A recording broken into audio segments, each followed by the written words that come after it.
اعوذ باللہ من الشیطان الرجیم بسم اللہ الرحمن الرحیم اللہ یصطفی من الملائکۃ رسلا ومن الناس ان اللہ سمیع بصیر یعلم ما بین ایدیہم وما خلفہم وإلی اللہ ترجع الامور یا ایہا الذین آمنوا ارکعوا واسجدوا واعبدوا ربکم وافعلوا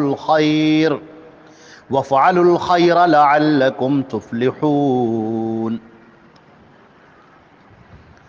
حضرات گرامی، یہ سورہ حج کی آیت نمبر 75، 76 اور 77 ہے، 75، 76 اور 77۔ اللہ رب العزت نے ارشاد فرمایا، ترجمہ ان آیات کا یہ ہے، اللہ یصطفی من الملائکۃ رسلا، اللہ رب العزت چن لیتا ہے فرشتوں میں سے اور لوگوں میں سے بھی اپنے پیغام رساں کو، پیغام پہنچانے والوں کو۔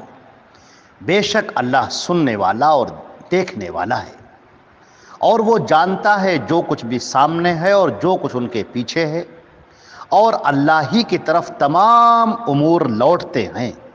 اے ایمان والو، رکوع کرو اور سجدہ کرو، اپنے رب کی عبادت کرو اور نیک کام کرو، شاید کہ تم کامیاب ہو جاؤ۔ حضرات گرامی، اس سے پہلے کی جو آیات تھیں جن کے اندر اللہ رب العزت نے توحید کو بڑی وضاحت کے ساتھ میں بیان کیا ہے، اور یہ بات بیان کی کہ ایک اللہ جو اس پوری کائنات کا خالق ہے، وہی اکیلا تنہا خالق ہے اور باقی سب اس کی مخلوقات ہیں۔ وہی ہر ایک سے بے نیاز ہے اور باقی سب محتاج ہیں۔ وہی ایک حقیقی طور پر دینے والا اور عطا کرنے والا ہے، اور باقی سب لوگ اس کے سامنے ہاتھ پھیلائے ہوئے پانے والے ہیں۔ لہذا سارے کے سارے لوگ مل کر صرف ایک اللہ کی عبادت کریں، اس کے سامنے جھک جائیں، سرنگوں ہو جائے، اور اس کی عبادت میں کسی کو شریک نہ کریں، کسی کو بھی شریک نہ کریں۔ جب اللہ رب العزت نے یہ بات ارشاد فرمائی کہ دیکھو، یہ جو بھی ہیں، جو بھی مخلوقات ہیں ہمارے علاوہ، جو بھی ہے، جو بھی تم دیکھ رہے ہو، چاہے وہ پیغمبر ہوں، تمہارے بزرگ ہوں، نیک لوگ ہوں، انس اور جن ہوں یا فرشتے ہوں، کوئی بھی ہوں، یہ ایک مکھی بھی پیدا نہیں کر سکتے۔ تو انسان کے ذہن کے اندر یہ سوال پیدا ہوتا ہے کہ جب وہ ایک مکھی بھی پیدا نہیں کر سکتے تو پھر اتنے عظمت کا راز کیا ہے؟ یہ پیغمبر اتنے عظیم کیوں ہیں؟ فرشتے اتنے پھر مقرب کیوں ہیں؟ کیا اس کی وجہ ہے؟ ان کی عظمتوں کا راز کیا ہے؟ اللہ رب العزت نے یہاں پر واضح فرمایا کہ عظمت کا راز یہ نہیں ہے کہ وہ اللہ کے ساتھ میں شریک ہو جائیں، وہ خود خالق بن جائیں، یہ عظمت نہیں ہے۔ ان کی عظمت یہ ہے کہ اللہ نے ان کو چن لیا ہے، اللہ نے ان کا انتخاب کر لیا ہے اپنے پیغام کو پہنچانے کے لیے۔ جس کا اللہ خود انتخاب کرے وہ کتنا عظیم ہوگا، فرشتوں میں سے ہو یا انسانوں میں سے ہو۔ فرشتوں میں سے انتخاب کیا اللہ نے بعض فرشتوں کو، جن کا کام ہے اللہ کے کلام کو اس کے پیغمبروں تک پہنچانا، جن میں آخری پیغمبر حضرت محمد مصطفیٰ صلی اللہ علیہ وسلم ہیں۔ اور انسانوں میں سے اللہ نے پیغمبروں کا، رسولوں کا، نبیوں کا انتخاب فرمایا کہ ان کے اوپر ہم اپنا کلام نازل کریں گے۔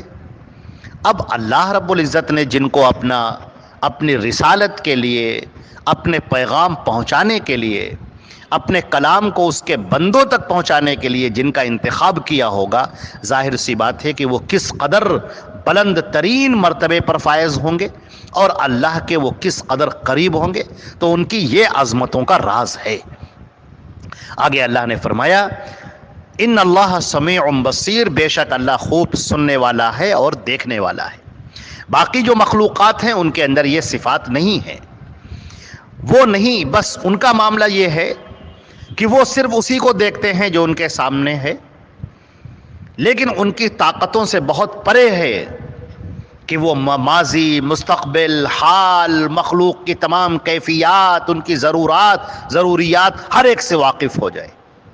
ایسا نہیں ہے، یہ صفت ایک اللہ جل جلالہ جل شانہ کی ہے، جو العزیز و المتعال ہے، جو سمیع و بصیر ہے، جو خبیر ہے، جو لطیف ہے۔ یعلم ما بین ایدیہم وما خلفہم، اور ایک اللہ جل جلالہ جل شانہ وہ جانتا ہے جو لوگوں کے سامنے ہے اور جو ان کے پیچھے ہے۔ مستقبل اللہ جانتا ہے، ماضی میں جو کچھ بھی ہو چکا ہے، ان کے پیچھے جو کچھ بھی ہے، وہ سب اللہ جانتا ہے، کوئی اس کا احاطہ نہیں کر سکتا اس کے علم کا۔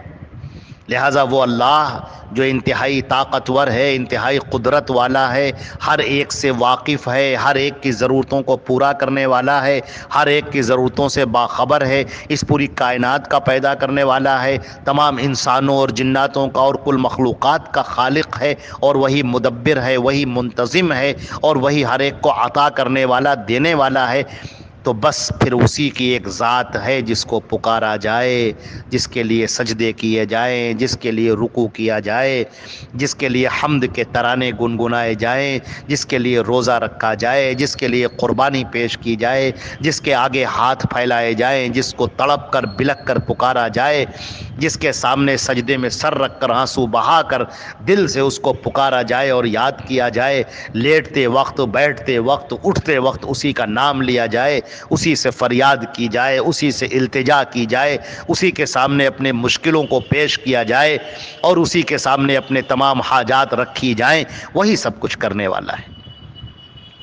اللہ نے فرمایا وَإِلَى اللَّهِ تُرْجَعُ الْأُمُورِ، سارے معاملات سب کے سب اللہ کی طرف لوٹتے ہیں، سارے معاملات وہ خود دیکھنے والا ہے، سارے معاملات اللہ کی طرف لوٹتے ہیں۔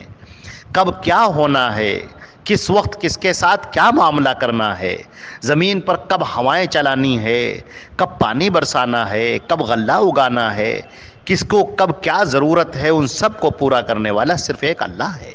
سارے معاملات اسی کی طرف لوٹتے ہیں، وہ تمام معاملات کو خود دیکھنے والا ہے۔ الا لہ الخلق والامر، سن لو اسی کا کام ہے یہ پیدا کرنا یا آفرینش کرنا، اور اسی کا کام ہے امر، سارے معاملات کو سنبھالنا۔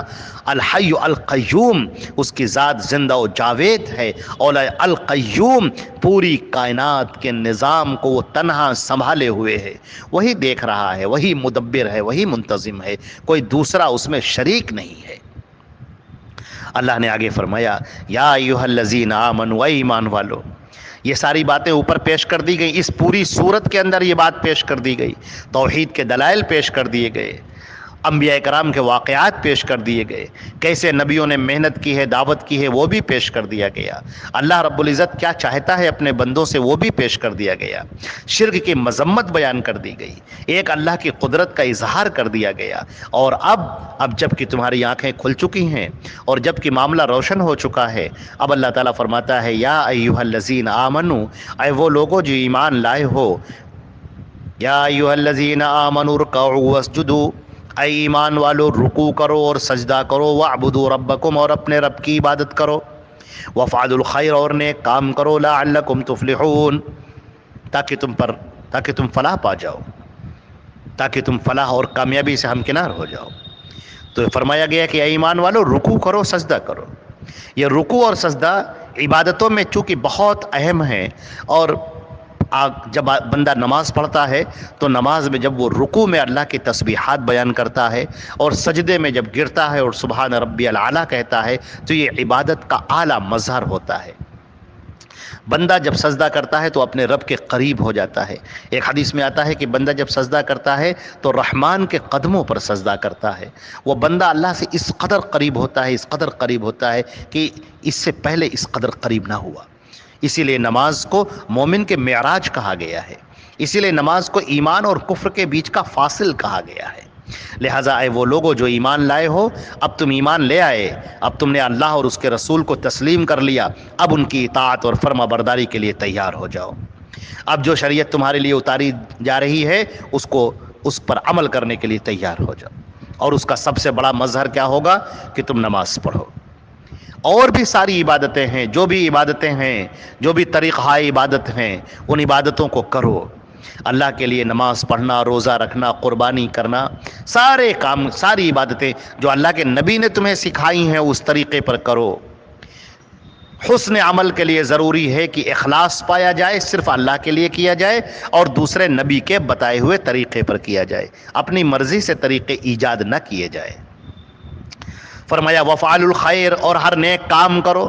جو بھی نیکیاں ہیں تمہارے سامنے پیش کر دی گئیں، اللہ کے نبی نے ان کی فضیلتیں بیان کر دیں، ان کے بڑے مرتبے بیان کر دیے، ان پر اجر اور ثواب کا وعدہ فرمایا ہے. لہٰذا نیک کام کرنے میں کبھی پیچھے نہ رہو. یہ مت دیکھو کہ یہ جو ہم نیک کام کر رہے ہیں یہ دوست کے ساتھ میں کر رہے ہیں یا دشمن کے ساتھ میں کر رہے ہیں، ہم اس کے ساتھ میں کر رہے ہیں جو ہمارا بھلا چاہتا ہے، یا ہم اس کے ساتھ میں کر رہے ہیں جو برا چاہتا ہے. یہ سب بھول جاؤ. نیکی صرف نیکی ہوتی ہے. تم صرف نیکیوں پر دھیان دو اور اپنا اجر اللہ سے طلب کرو. چہرے دیکھ کر نیکیاں نہیں کی جاتی ہیں، بلکہ اس نے ہمارے اوپر احسان کیا تھا تو ہم اس کے ساتھ احسان کریں گے، اس نے ہمیں پانی پلایا تھا تو ہم اس کے کام آئیں گے، ورنہ نہیں. ایسا نہیں ہے. ہر بندے کے ساتھ، ہر ضرورت مند کے ساتھ تم احسان، اچھا معاملہ کرو، عمدہ معاملہ کرو. یہ سب عبادت ہے، یہ سب نیکیاں ہیں، اور یہ اللہ کے لیے کرو، اور تمہاری یہ نیکیاں اللہ کے ہاں اکٹھا ہو رہی ہیں. شاید کہ تم فلاح پا جاؤ، تم کامیابی حاصل کر لو. وہ جنت جس کے تم خواستگار ہو، وہ جنت جو تمہیں چاہیے، وہ بلند ایوان جو تمہیں چاہیے، وہ جو آخرت کے بلند اعلیٰ مراتب چاہیے، جنت الفردوس جیسی عظیم نعمت چاہیے، تو پھر یہ نیک کام کرو. اللہ رب العزت نے بات ارشاد فرمائی، اور یہ کہ بندوں کو یہاں پر نیک کام کرنے پر ابھارا گیا ہے. اللہ رب العزت ہمیں اور آپ کو خوب توفیق عطا فرمائے. والسلام علیکم ورحمۃ اللہ وبرکاتہ.